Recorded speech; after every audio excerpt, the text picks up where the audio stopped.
Hey guys, welcome to another Log Talk with Dave. We're here at the log yard and the home of the British Columbia School of Log Building. This is the current project that we have on the go here. It's a 28 by 28 Douglas fir dovetail log cabin. We've got a full stack of logs here. We haven't cut any doors or windows in yet, so it's quite a log barricade. But the next step in the process is to cut the openings next week. Today in this video we want to take a look at one of my favorite features about this particular cabin is the hand-hewn finish that we've put on the exterior of the logs. Now, to be clear, these are not authentic hand-hewn logs. We didn't start with a round log and an axe. These have been sawmilled, and then we have gone over and done a full treatment to the exterior faces of the log. The interior of the cabin still has sawn faces on the inside. So today we're going to take a look at the tools that we use and the process that we use to create this hand-hewn finish. Okay, let's take a look at the process on this short offcut from our building. The two main tools that we use are a regular felling axe to put in our scoring marks, and then a broad axe to do the actual face treatment. Now, this is a modern broad axe, which is referred to as a double bevel axe, meaning that it's the blade is beveled on both sides of the axe, as opposed to chisel-sided broad axe that is only beveled on a single side, and you would use the flat side against the face of the log. The main reason that I use the double bevel axe around here is so that students and employees can use the same axe whether they're swinging left-handed or right-handed. And this is a nice sized axe for the treatment where we're just taking off a small slice of the face. Okay, now the first step is to put some scoring marks in with the felling axe, and I'll show you why we do that in a moment.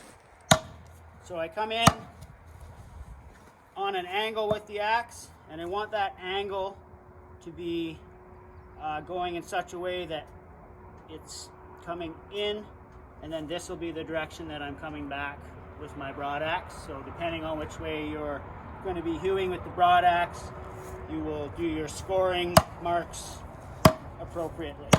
Okay, so here we are at next to this huge piece of white pine from an 1800s log house, and what we are emulating with those scoring marks are these visible marks here. Now what those were, this would be obviously an authentic hewn piece of wood, so it would have started as a round log, and they made scoring marks with the felling axe all the way to the depth, and then severed off the pieces with the broad axe. But these were just the sort of the final depth marks that they were making, so that they knew how deep to go with the broad axe. So there's always these ghost marks remaining on the true hewn logs. So we're just kind of paying homage to those marks with our scoring marks on our face treatment. All right, let's jump back to our sample piece and keep going. Okay, with our scoring marks in place, our next step is to start the actual hewing.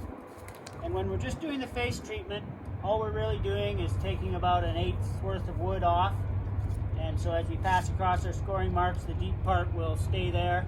Now the reason that we came on this angle was so that when we're hewing, instead of breaking off this great big chunk, we'll pass across it in the same direction. So we'll just leave the kind of the deep part, creating that ghost mark that we're after. So the biggest part about the hewing is finding the right angle. Okay? So at first, when you're first learning, getting the hang of it, there's going to be lots of glancing off blows, okay, as you're finding the proper angle to approach the timber. Hence the hockey knee and shin pad on my inside leg, especially while you're learning. This is a great recommendation. This leg I keep quite clear of the arc of the axe. This leg I generally have right up against the timber for the most part. It kind of orientates my position in the timber.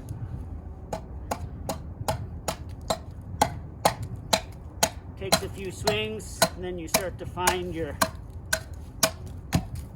rhythm. And you don't have to worry about it being, you know, super duper smooth, because we're basically creating that rustic look as we go.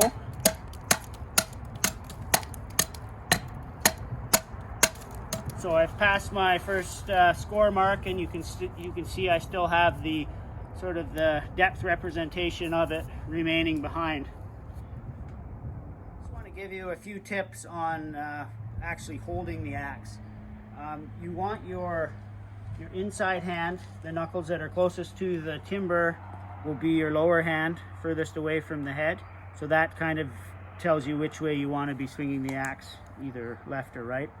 When I'm holding mine, everybody has their own style, but when I'm holding the axe, I have both my thumbs paralleling the direction of the handle and on the back side, and this really helps me guide the axe and monitor the angle that I'm approaching the timber at. And I'm quite choked up, and I have my hands quite close together, and then when I actually start swinging, I'm just making small motions. And if you can see or notice, I'll do it in slow motion. The motion I'm trying to create is kind of a down and a slice back, a down and a slice back, so that the slice back motion helps the axe exit the timber before my stroke is finished, as opposed to just going. Then I just get this rough bunch of stuff that builds up, whereas if I exit out again, then it keeps my motion fluid and continuous. Now, another tip I'll give you that I haven't done yet, and I always do before I start any hewing, is to tip your timber. So I'll take a wedge, I will tip the timber. If you do that, your wrists will greatly thank you, because now you're no longer having to hold the axe like this. That's exaggerated, but in that angle as you're coming down, you can now just hold the axe straight in a more comfortable position, and with the timber tipped, it's the equivalent of you cranking your wrists. So given that there's quite a bit of labor time that goes into this, and most logs are not 3 feet long, they're 20, 30, 40 feet long, any of those things that you can do to help your body position is greatly appreciated. And another important tip I can give you for your hand position is remember, as you're swinging, you don't have to have a eternal death grip on there, because that's going to exhaust you more than the actual swinging of the axe. So the tendency is to hold on for dear life, but try to remember to relax your hands as you're going.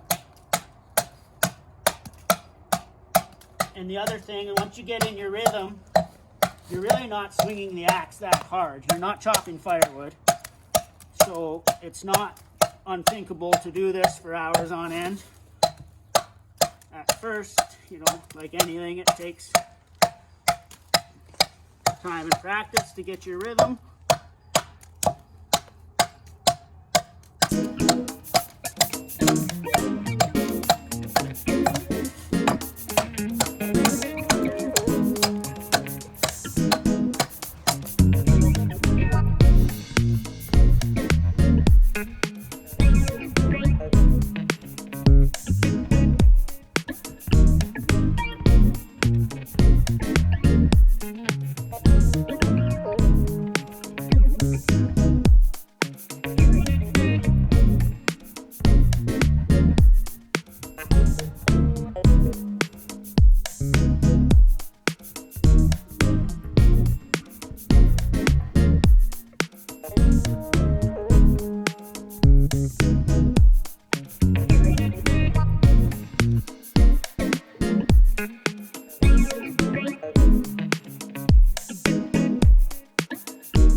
So we're finished working down our small sample piece with the broad axe. I've tipped the timber down now so the hewn face is up, and the final step we do is just to whip over it with a buffing pad, and that just takes off some of the loose hairs and gives it about a 50-year jump start in its aging process. So I'll just do that, and then this timber would be done.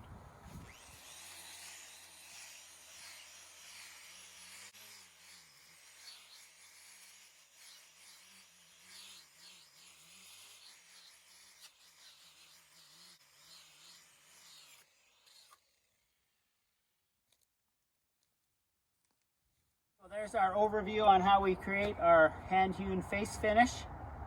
It's very much a personal aesthetic choice. The idea behind this is if it suits a client's personal preference.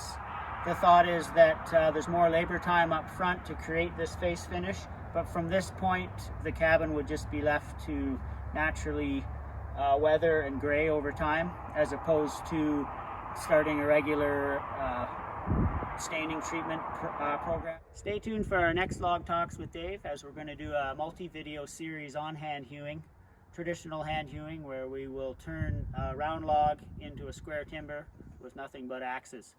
So if you like this look, let's take it one step further and do it the traditional way.